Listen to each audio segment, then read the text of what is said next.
family-based approaches. Savita, friends, anger against the self, self-directed aggression is indeed something that can cause what we call as suicidal intent. But if you recall when we spoke about suicidality the last time, a child who says, I'm in a difficult situation, my difficult situation is intolerable, I do not wish to live, I wish to die, and I wish to kill myself, are not the same. They are different positions in suicidality thought processes. So, what we often do is when a child presents with anger issues and hurts himself or herself, we look at the provocating circumstances. So the same parameters that I discussed now holds, that we look at the context of where the problem arose, what attribution did you make to it, what meaning did those attributions give rise to, what decisions were you compelled to take on the basis of that meaning, how did you execute the decisions, were there alternative solutions that would have been more in your favor? So this kind of anger management strategies, anger by itself is not right or wrong. Anger has a context. There is justified anger and anger that is not so justified. There is intensity of anger. When you're angry, you can sulk, you can withdraw, you can refuse to eat, you can run away, you can stamp your foot, you can scream, you can shout, you can spit, you can bite, you can abuse, you can kick, you can punch, you can slap, you can throw stuff, you can break objects. So the idea of what anger does to one's health or other people's health, to look at the impact of anger on a system, that's the kind of stuff. And to take this question to the issue that Sivaprakasam has also raised, that can this be done by pediatricians? Yes, we can, and in fact, behavioral pediatrics, that, and in the whole expansion of the Indian Academy of Pediatrics to the Adolescent Health Academy, and the kind of phenomenal work that is being done, then it's a question of gently and non-critically conveying your interpretation of, and this is best done in a narrative approach rather than as accusations and counter accusations, particularly in families where marital pathology or marital discord is very serious.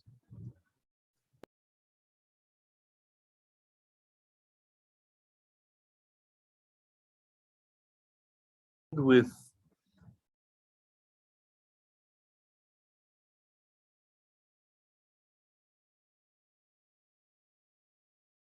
you just focus on building social skills, such as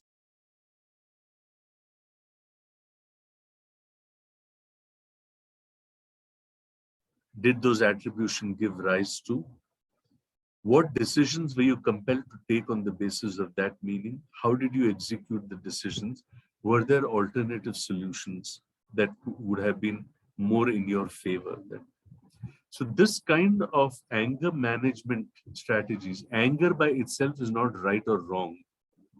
Anger has a context. There is justified anger and anger that is not so justified. There is intensity of anger. When you're angry, you can sulk, you can withdraw, you can refuse.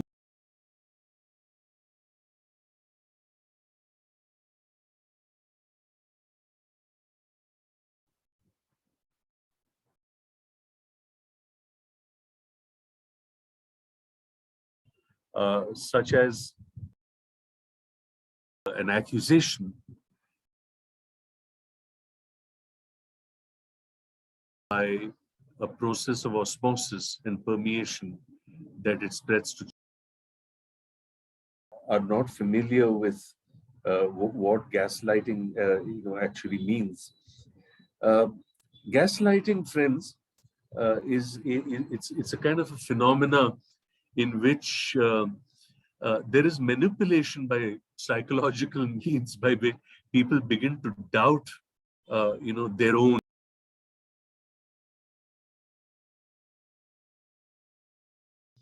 What it provides is specific activities for understanding intent ambiguity, practice in identifying intentionality, distinguishing intentional and unintentional outcomes, practice in making attribution and generating decisional rules. Now, it's a CBT technique. Now, how does this work? This is just a lesson example that any of you who practice uh, would know that formal ways, I would absolutely say that it assists. Practice,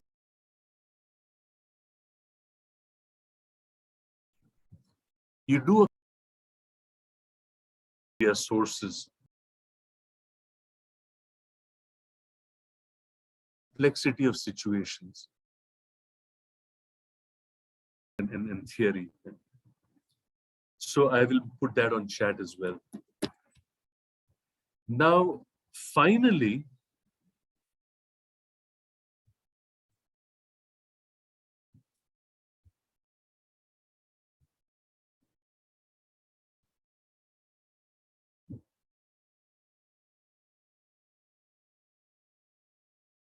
this kind of helps.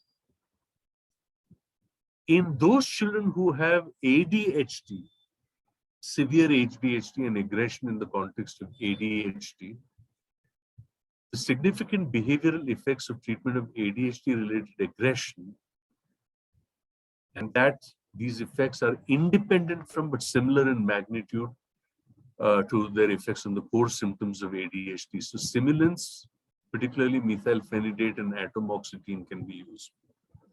There are a group of children who have significant mood regulation problems, even mood disorders, ADHD, perhaps a trial of clonidine or beta blockers, especially where there is explosive stuff that takes place.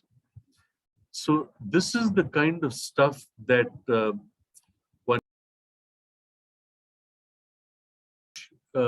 you can basically access a lot of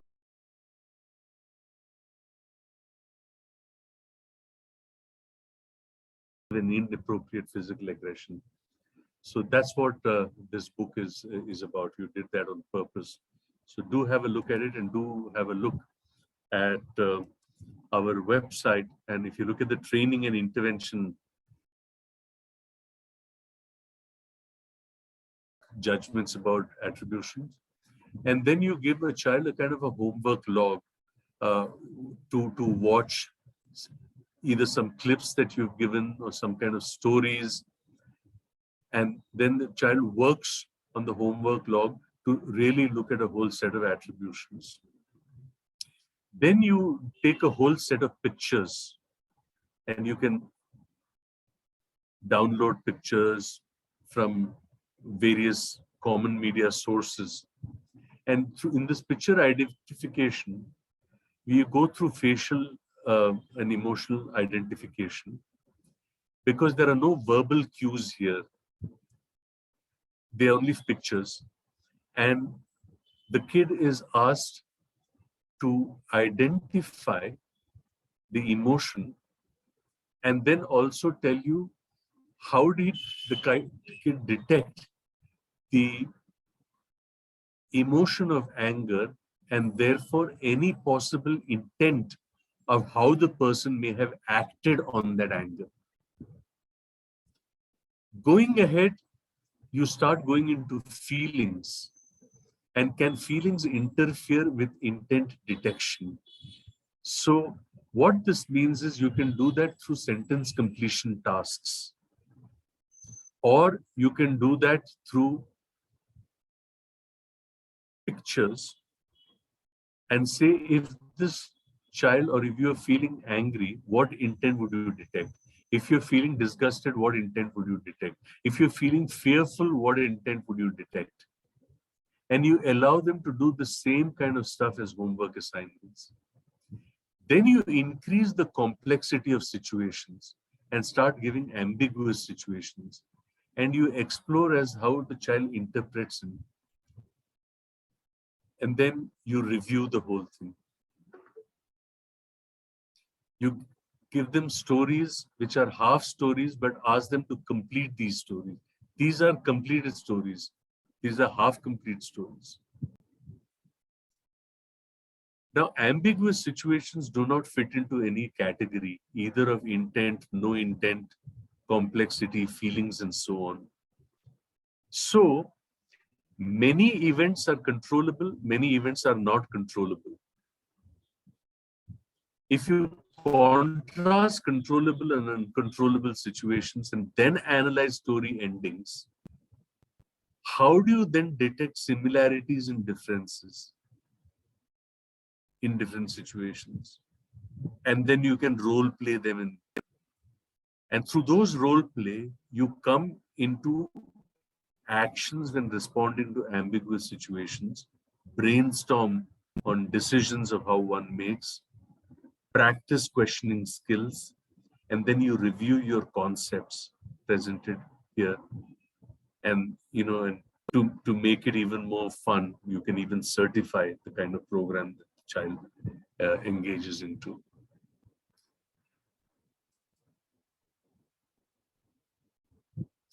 Sandhya, the Brain Power program is present in a book called You Did That on Purpose. I will put it on chat as well. It's a very, very elegant and small book. The title of the book is You Did That on Purpose. And I will, and of course, Paul Ekman's work in the whole issue of clues and intent is quite a powerful concept and theory. So I will put that on chat as well. Now, finally,